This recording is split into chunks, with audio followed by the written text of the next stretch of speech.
আমার এখানে অনেক নেতা কর্মী আছে যাদের নাম ধরে বলতে পারি। তার মধ্যে 1 নম্বর আজকের এই প্রধান অতিথি, যিনি বাংলাদেশের একটা গর্ব, বাংলাদেশের জন্য ফুটবলের স্বর্ণ পদক নিয়ে এসেছিলেন। গ্রেপ্তার করার পরে তাকে কি কোনো সম্মান দেখিয়েছিলেন? কিভাবে টিভি অফিসে নিয়ে তাকে অত্যাচার করেছেন। আজকে এরকম একটি সোনার ছেলে, বাংলাদেশের যিনি গর্ব, শুধু বিএনপি করে বলেই আজকে তাকে অত্যাচার করছেন। কয়জন বিবৃতি দিয়েছিলেন? কয়জন বিবৃতি দিয়েছিলেন? আজকে নুরুল হুদার জন্য বিবৃতি দেন, যে বেটা টোটাল ইলেকশনকে ভণ্ড করে দিছে।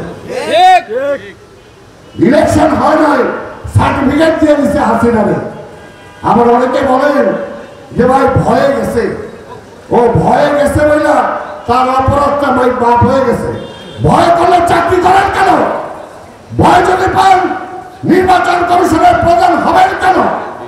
ভয় যদি পান পুলিশের আইজি, পুলিশের কমিশনার হবেন কেন? আমরা সেই সময় বলেছিলাম, আমি বলেছিলাম পল্টন, আজকে আওয়ামী লীগ অফিসের সামনে মিটিং করতে দিবেন আর আমার বিএনপি অফিসের সামনে মিটিং করতে দেবেন না। পুলিশ কমিশনার এই আইন কোথেকে পাইছেন? কোথেকে পাইছেন?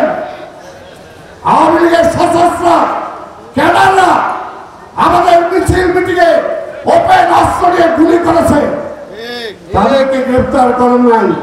আর আমাদের মতো একটা সাহসী ছেলে যদি কোথায় একটা কিছু করে একেবারে ঝপড়ায় পড়েন, এই যে বিএনপির ওই কর্মীটা এটা করছে।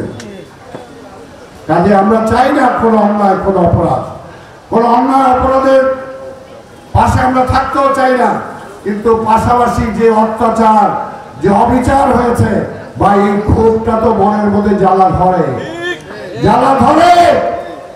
আমাদের নেতা কর্মীরা এখনো গুম হয়ে আছে, যাদেরকে আমরা পাই নাই।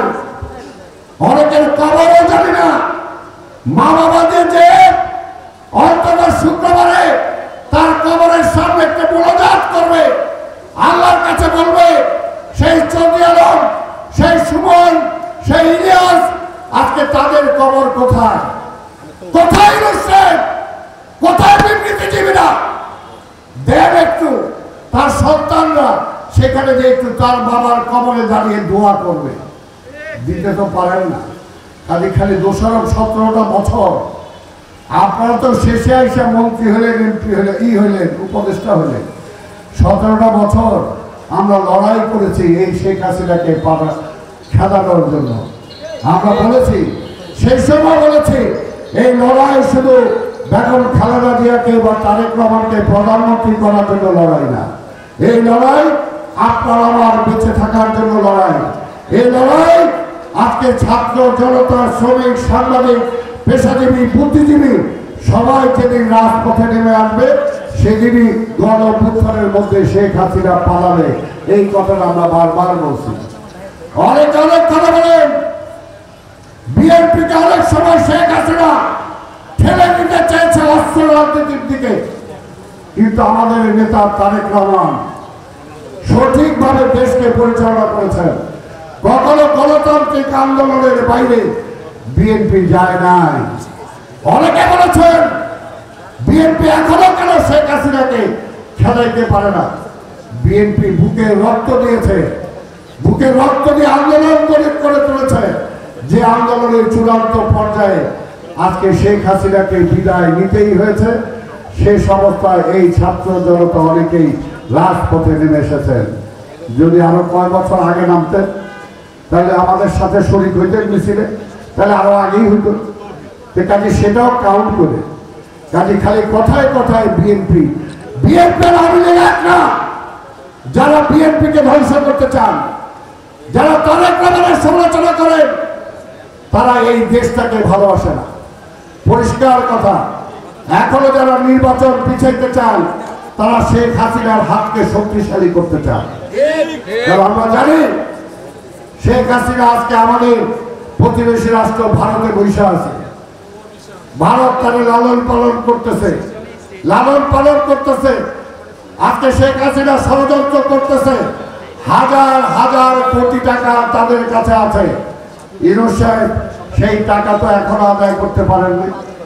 যারা ব্যাংক লুট করেছে কয়জনে গ্রেফতার করতে পারছে? এই জন্য আমরা বলি এই সরকার আমরা এনেছি, এই সরকারের পক্ষে আমরা আছি। এই সরকার প্রধান ডক্টর ইউনূস এবং আমাদের নেতা ভারপ্রাপ্ত চেয়ারম্যান তারেক রহমানের লন্ডনে যে বৈঠক হয়েছে, সেই বৈঠকে আপনারা একমত হয়েছেন যে আমরা চেয়েছিলাম ডিসেম্বরে নির্বাচন, আপনি বলেছিলেন জুনের মধ্যে হবে নির্বাচন, সেটা আপনি বলেছেন যে রমজানের পূর্বেই নির্বাচন ফেব্রুয়ারিতে হতে পারে। এটা নিয়ে জনগণের মধ্যে স্বস্তি আসছে। এখন আবার অনেক ওই মধ্যস্বত্বভোগী, ওই যারা আজকে চায় না নির্বাচন হোক, আজকে বিচারের কথা বলেন। বিচার তো আমরা চাই, আমরা সবচেয়ে বেশি ক্ষতিগ্রস্ত হয়েছি। আজকে বলি বিচার ঠেকাতে চায় কারা? বিচার ঠেকাতে চায় যারা হাসিনার দোষর ছিল, যাদের বিচারে মৃত্যুদণ্ড হবে, যাদের বিচারে জেল হবে, তারা আজকে সেই বিচার ঠেকাইতে চায়। কাজে যে যে 3 দফা দিচ্ছেন, এটা তো আমাদের দফা। সংস্কার আমরা চাই, বিচার আমরা চাই, নির্বাচনও আমরা চাই। কাজে কোনো কায়দা কানুন করে নির্বাচন পিছাইতে চায় ষড়যন্ত্রকারীদের হাতকে শক্তিশালী করেন না। এটা হলো কথা। আমি বক্তব্য দীর্ঘায়িত করব না। আমি আবার আমার নেতা কর্মীদেরকে বলবো, আপনাদের নেতা মহানগরীর আবার সুযোগ্য নেতা, একজন পরিচ্ছন্ন নেতা আমিনুল হক যেভাবে আপনাদেরকে দিক নির্দেশনা দিয়েছেন, আপনি সেই দিক নির্দেশনা অনুযায়ী কাজ করবেন। এখন থেকে নির্বাচনের প্রচারে নেমে যেতে হবে, ধানের শীষের প্রচারে নেমে যেতে হবে। পাশাপাশি যদি আমার নামটা বলেন তাহলে একটু খুশি হব। তো সেই কারণে বলবো যে আজকে নির্বাচন ছাড়া কোনো বিকল্প নাই।